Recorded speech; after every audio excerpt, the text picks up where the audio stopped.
Hello and welcome to tonight's episode of Critical Role. I'm just kidding. Hello, Internet. I am the hero of Julios, once again with another video. For this week's video, I decided I'm going to take a little segue away from my usual uploads of, homebrewing One Piece stuff for Dungeons and Dragons or homebrewing in general, and talk about my experience as a DM. I don't know how else to do this, except to say that for this video, I want to share some of the thoughts that go into being a dungeon master for me personally. So without further ado, I would like to go into 9 different sort of ideas that I use when I'm being a dungeon master. Number 1, everything I do for my players, I do for the monsters they fight. Now, the best example of this is whether or not to round up or down damage. So let's say the wizard casts Fireball. The evil wizard casts Fireball at the players.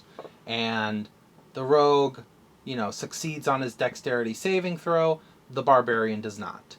The wizard deals 15 damage. I tell the rogue, hey, it was 15 damage. And, either before the session or maybe this is the first time it's come up, we have discussed, am I rounding the damage up or down? In this case, well, in most cases, the players say, well, we want the damage rounded down. However, earlier in the campaign, they threw a fireball. It dealt 15 damage. And I asked them if they want the damage rounded up or down. They say up. This is why you need to be clear at the very start of your campaign for little, minute details like this. For the most part, we round the damage up at my table because players love to feel like they're doing a lot of damage, even if the monster they're fighting succeeds on a saving throw. And to reflect that, the monsters round their damage up to seem more threatening, which causes a better cinematic experience. I'm going to be saying this a lot during this video, but I am a very role-play centralized DM. I prefer roleplay over combat, and it does show a little bit in the way I DM. Another example of this first personal rule is a really cool thing back when I was actually a player. I was playing a goblin, which is considered a small PC.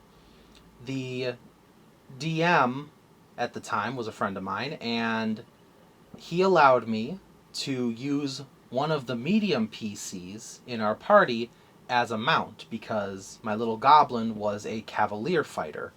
And since through how his backstory worked, he started with no mount.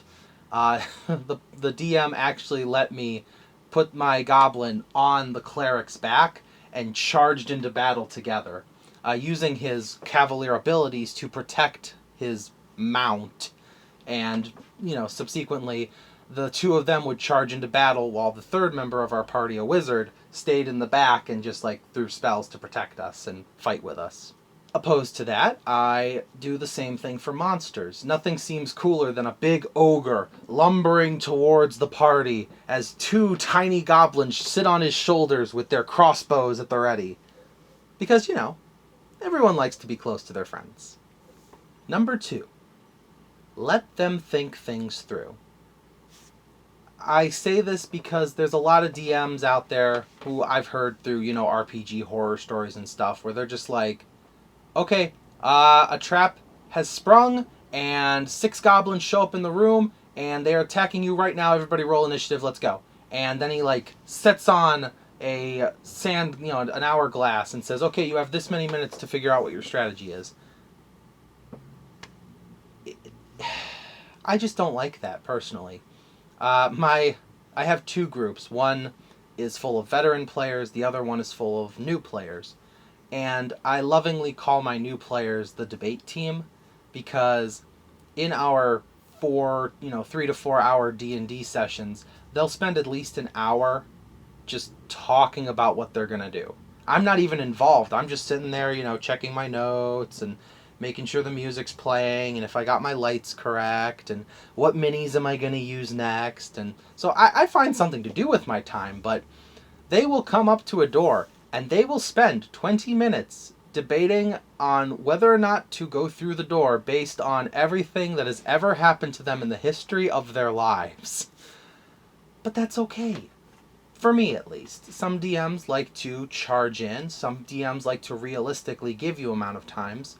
For me, I think it's more important for the players to figure out what they're going to do, since we're all telling a story together. Number 3. A 20 does not guarantee success. A 1 does not guarantee failure. Now, in rules as written, a crit 20 means you double the amount of dice that you roll, and a crit fail means you automatically miss. That's it. It has sort of grown into this homebrewed table setting meme of, a 20 means you're able to lift a house on your strength check, or a 1 means your spine cracks in 2 because you tried to lift a pebble. This is sort of a newer philosophy for me. I used to be that kind of DM where if my players wanted to jump across a mountain, crit 20, let them do it. And if my players wanted to, send a message to a friend via paper airplane, a crit fail meant they awoke a Tarrasque and they're all going to die. The reason I changed this philosophy is for 2 particular instances that sort of changed my way of thinking. The first was a player had crit failed on their attack with a magical weapon and broke that weapon. I actually broke it just because they crit failed.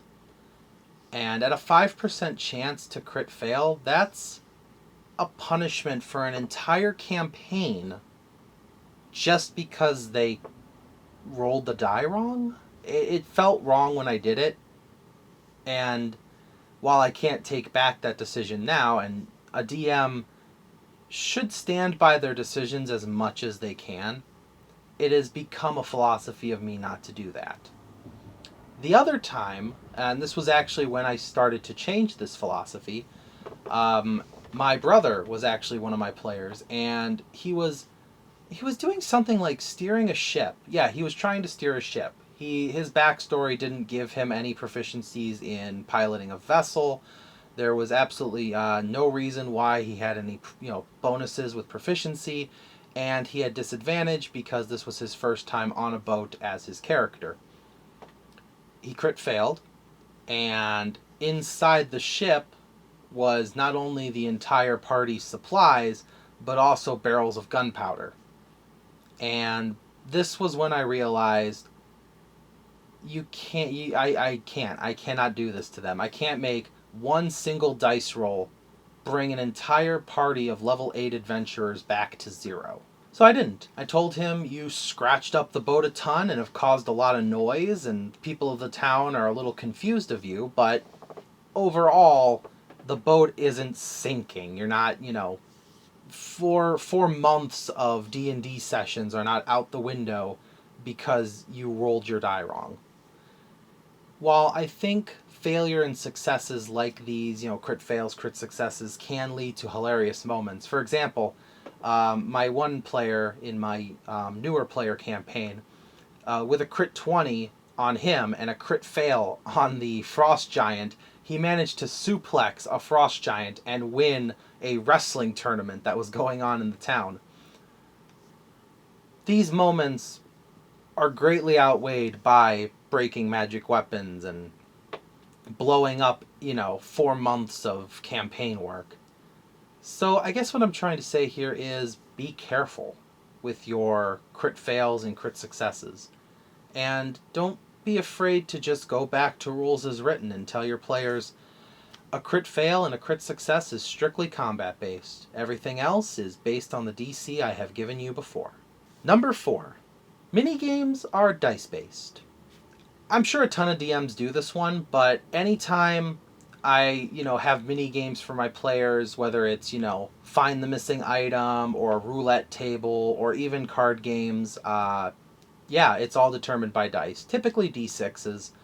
You can actually see in Critical Role, Matt Mercer actually does this with a few minigames, or at least from what I've seen. I'm on episode 40 of Campaign 2, and I've never seen Campaign 1. I just recently started watching it.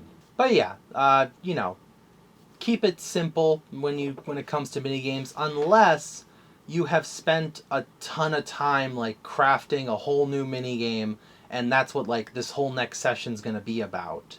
Then feel free to change it up a little. But for me, I'm going to keep it to a nice simple, if you roll the higher d6, you gambled better than the gambler. Number 5. Surprise round is better than surprise condition. I believe in 5th edition rules as written, instead of a surprise round, there's a thing called the surprised condition. And all the surprise condition does is prevents you from taking an action or a bonus action on your turn, and you cannot take reactions until after your turn is finished. That kind of sucks. It really does. For example, if the players get the drop on the evil lich that for some reason didn't realize they were in his lair, they all jump down at him from above, weapons at the ready to all make their strikes. I tell them to roll initiative, and the lich, through his bonuses, gets a 23 on initiative. The lich's turn starts. No action, no bonus action, no movement. Next turn, Barbarian comes swinging down, gets a 20. Natural, not a natural 20, 20 like 15 plus 5. He gets that 20. The Lich uses his reaction to create a shield and now has an armor class of 28. Narratively speaking, it's good. It makes sense that a Lich would be that prepared for adventurers. But to punish your players for sneaking past a freaking lich just because the lich rolled better on his initiative, I don't know. I don't feel like that's fun for them. I don't feel like that's fun for me. I prefer the old way of a surprise round. Every character who is surprised just has their turn completely skipped. They're not even a part of the combat. Then, top of the round, we take things as they are. Personally, I've found that this is much better. It's pretty much the only way I've done it, aside from a couple one-shots I've done online with other people. But overall, I will always stand by. The surprise round is something that should come back should Wizards of the Coast do D&D 6th edition. Number 6. Backstories must be used. Personally, like I said before, I am a huge storytelling DM, and I would love it if you came to me as a player and said, here's my 2-page player backstory, and I will read that, and I will see how much of it I can incorporate into the main story. Your father was killed by some bandits. Guess what? Round level 4 or 5, you get to meet that bandit leader, whether you guys get captured by them or they're, at the pub when you guys are just happen to be in the same town, or heck, he may even be one of the big bad's evil lackeys. Whatever the reason, you will be able to avenge your father. Now, I know what you're thinking. What about the players who are just, I'm a rogue and I like to stab people? Well, it's a little trickier. Not everyone's a storytelling player. That's something you have to learn as a DM. Whether you love combat or you love role-playing or you love something in between, not all of your players are going to love that. I have a player in one example who, her very first D&D session, she never played the game before, she took the phrase, you can do whatever you want, a little too literally. She walked into a store, asked to buy a cloak, bought the cloak, then stabbed the shopkeeper in broad daylight, in the middle of town.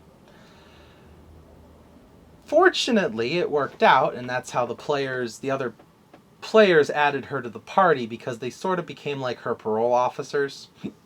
But when it comes to players like that, it's not so much incorporating a backstory as using their actions to create a backstory. Number 7. Not every session has to have combat. It's Subsequently, not every session has to have role-playing. I know it's a bit of backtracking because I just got done saying I love role-playing, but sometimes your players, end the session, we end the session right before the door to the boss battle. Next session starts, they open the door, they walk in, they fight the boss. And it is 4 hours of combat because the boss has, minions and layer actions and an evil diabolical plot and gemstones that keep him invincible, so the players have to go and break the gemstones while dodging his fireballs. And it's a very long day. Usually a session like that needs a role-playing session afterwards. The ideal scenario for a D&D session is roleplay, combat, roleplay, combat. A very light combat is the first one, and then like a mini boss at the end. That's kind of like the basic formula. But yeah, my personal philosophy is you don't have to force your players into a fight just because you have an hour left on the clock and they haven't killed anything today. Or, on the other hand, your players don't have to sit down and talk to the dragon that's been trying to kill them for the last 2 hours. Just finish the fight and talk to someone else. Number 8.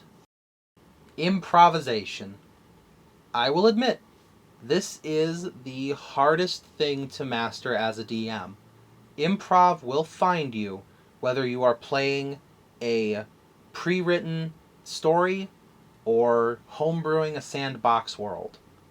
Improv is necessary for D&D to thrive because it's supposed to be a game where you can do anything. I didn't expect a player to stab a shopkeeper, but I have to think on the fly, how would the world react to that happening? If someone stabs a store owner and runs out of the store, the town guard are going to go after them. It's just logic.